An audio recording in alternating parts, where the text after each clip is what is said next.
E se o universo não for só um acidente, sabe? E se, no lugar do caos que a gente costuma imaginar, existisse, na verdade, um mapa? Hoje, a gente vai mergulhar numa visão do cosmos que o descreve não como uma explosão aleatória, mas como uma estrutura gigantesca, super organizada e com um propósito bem definido.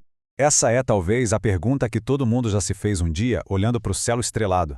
Será que estamos só flutuando por aí, sem rumo, à deriva nesse espaço infinito? A fonte que inspira essa nossa análise de hoje dá uma resposta surpreendente e, olha, incrivelmente detalhada para essa questão. E é aqui que o jogo vira. A ideia central que muda tudo. A sugestão de que nosso caminho pelo espaço não tem nada de aleatório. Muito pelo contrário, a gente estaria seguindo uma rota já traçada, ordenada e pré-determinada. Vamos ver como essa estrutura se desenrola. Ok, para entender essa tal trajetória ordenada, a gente precisa dar um passo para trás, mas um passo bem grande. Vamos começar pela maior escala que se possa imaginar, a arquitetura fundamental de toda a criação, que é descrita aqui como uma imensa roda cósmica. E essa é a imagem principal. Tenta esquecer por um momento a ideia de uma explosão caótica se espalhando sem controle para todo lado. Em vez disso, imagina a criação como uma estrutura gigantesca e organizada, uma roda cósmica girando ao redor de um centro que é eterno e imóvel. E essa roda tem uma anatomia bem específica. Bem no centro, no núcleo, temos o que é chamado de paraíso. Desse centro, saem 7 irradiações de energia e influência, como se fossem os raios de uma roda mesmo.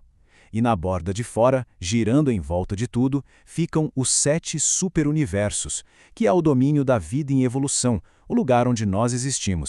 Beleza, agora que a gente já viu o mapa de longe, que tal pegar uma lupa e chegar mais perto? Vamos focar em só um desses 7 superuniversos para entender como essa organização toda se repete em escalas cada vez menores, de trilhões até chegar em um único pontinho. Então, o superuniverso é a primeira grande divisão. Pensa nele como se fosse um continente cósmico, sabe? E cada um deles foi projetado para um dia abrigar 1 trilhão de mundos com vida. 1 trilhão é um número que mal cabe na nossa imaginação.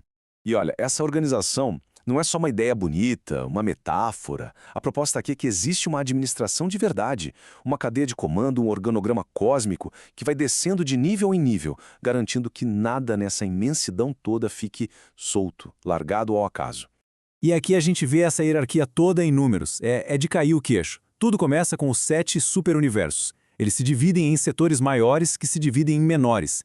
Cada setor menor se divide em universos locais, que se dividem em constelações, e por aí vai, até a gente chegar no número projetado de 7 trilhões de planetas habitáveis.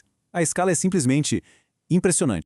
7 trilhões. Vamos só parar um segundo para absorver esse número. 7 trilhões. Esse é o potencial final de mundos habitados dentro dessa grande arquitetura cósmica. Bom, diante de uma imensidão dessas, a pergunta que não quer calar é: onde exatamente a gente se encaixa nisso tudo? Chegou a hora de encontrar o nosso CEP cósmico nesse mapa gigantesco. A pergunta que ecoa é justamente essa. Com toda essa estrutura, qual é o nosso lugar? Onde fica a nossa casa nesse oceano de estrelas e de mundos? Vamos começar essa jornada para descobrir. Nossa busca começa lá no topo, no nível mais alto. Dos 7 grandes superuniversos, nós estamos no 7º, Orvonton. Esse é o nosso continente cósmico, por assim dizer. Dando um zoom, o superuniverso Orvonton se divide em 10 setores maiores. O nosso é o 5º, chamado de Esplandon. O mapa já começa a ficar um pouco mais nítido. Agora, cada setor maior daqueles se divide em 100 setores menores. E dentro de Esplandon, o nosso setor menor é o 3º, Ensa. A cada passo, a cada nova coordenada, a gente vai se aproximando de casa. Agora sim, chegamos a uma escala um pouquinho mais familiar, o universo local. O setor de Andrômeda tem 100 deles. O nosso é o de número 84, e o nome dele é Nébadon. Dentro do nosso universo local, Nébadon, a gente está na constelação de número 70. O nome dela, Nor-Latiadeq. E ela é o lar de 100 sistemas locais. Estamos quase lá. Dentro da nossa constelação, nós pertencemos ao sistema local de número 24. Nossa vizinhança cósmica imediata se chama Satânia. E finalmente, aqui estamos, dentro do sistema de Satânia. Entre 1000 mundos em potencial, o nosso planeta é o de número 606. E o nome dado a ele nesta cosmologia é Urântia. Bem-vindos ao nosso lar. E o que essa jornada toda significa? Significa que, dentro dessa visão, nós não somos um grão de poeira perdido no infinito. Nós temos um lugar, um número, uma designação precisa num imenso catálogo cósmico de mundos. E se quisermos levar a precisão ao extremo, tá aí.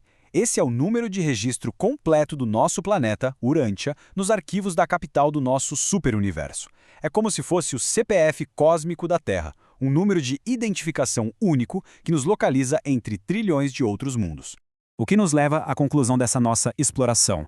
Depois de viajar por essa escala que a gente mal consegue imaginar, o que realmente significa ser só um mundo no meio de trilhões? Será que isso nos torna insignificantes?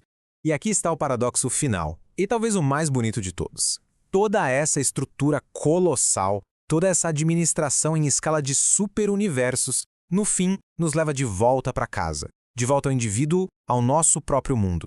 Vamos terminar com este pensamento que é muito poderoso. A ideia de que, apesar da vastidão quase infinita, cada mundo habitado é administrado com um foco e um cuidado tão intensos que é como se ele fosse o único que existe. Uma perspectiva que nos desafia a repensar a relação entre a escala do cosmos e a importância do indivíduo.